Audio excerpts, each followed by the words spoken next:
So you're thinking about going to Costa Rica this year? Yes, we're looking at going in February. Haven't been there before. Part of the deal with my husband when I moved here was that we'd go someplace warm every winter, and so that's where we're looking at this year. Oh, that sounds exciting. Mm-hmm. Hi, this morning I'm with Cyndi Harper. She's the manager of route planning for Metro Transit. We're in her home and we'll be talking about travel and a lot more.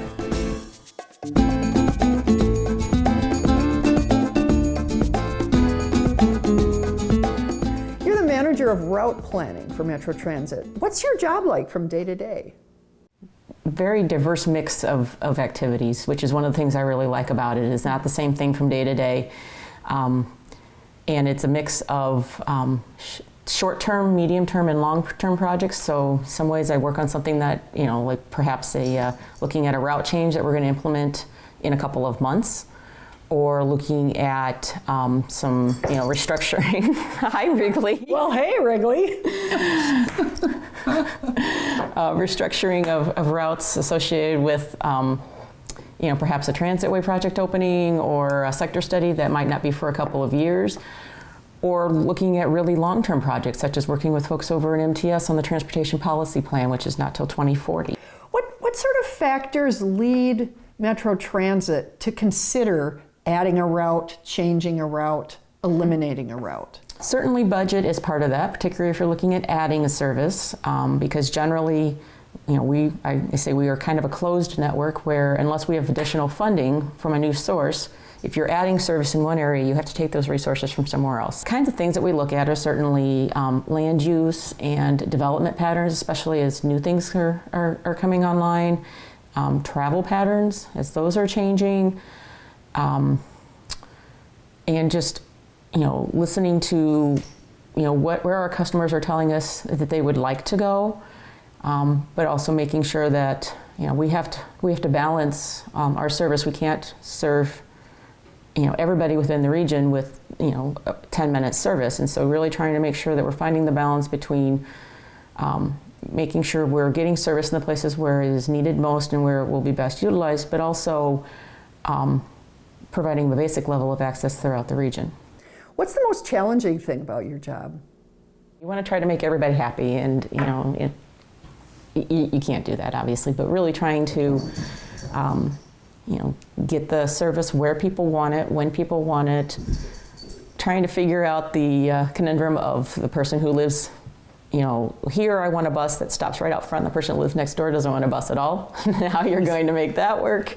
What got you interested in transit? Transit was a big city thing, and I think I've always been just fascinated with big cities. From the time I grew up in central Illinois, and I loved going to Chicago or going to St. Louis. And transit, looking back, was just always kind of part of the allure, the L, all that kind of stuff. When you go to a game at Wrigley, taking the train or watching, TV or anything, get on the subway in New York, places like that. That just always seemed really cool. Where'd you get the travel bug? I've always liked to travel. I think, growing up, we went on vacation. My dad worked for Caterpillar, which is the main employer in central Illinois, and so they actually basically would shut down the assembly line, and that's when everybody went on vacation. So we'd get in the car and we'd go, places like Florida, we'd go to DC, just a lot of traveling. I had never traveled internationally before I met my husband, but that always really just kind of fascinated me, the idea that there's this whole other world that's out there that's different than what I know and what I've gotten used to. One of our favorite places to go, particularly in other countries, is just go in the grocery store, go in department stores, some of that kind of stuff, and just particularly grocery stores. If you're in, not so much Western Europe, but if you're in Japan, for example, or Bolivia, or someplace where English isn't the native language, just try to figure out what some of it is, and just even like if you go through and you look at things that aren't typical in the meat department here that are, or different fruits and vegetables that aren't grown here, that it's easier to import things from Africa or what have you. So I understand you and Jeanne are sports fans. I was raised on baseball and on Cubs baseball and Bradley basketball. I come from a split household. My mom's a Cub fan, my dad's a Cardinal fan. Growing up, I didn't ever meet a White Sox fan until I went to college because they don't exist south of Interstate 80. The American League was just a totally different, that's the league where the pitcher doesn't bat. No. If you could be granted one wish about transit here in the metro area, what might it be?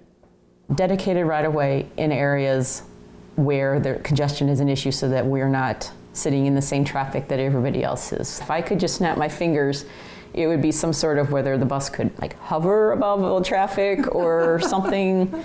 That would be what I would wish for.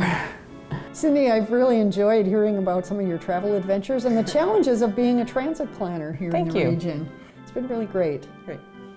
If you'd like to know more about the work of Metro Transit and the Metropolitan Council, visit our website at metrocouncil.org.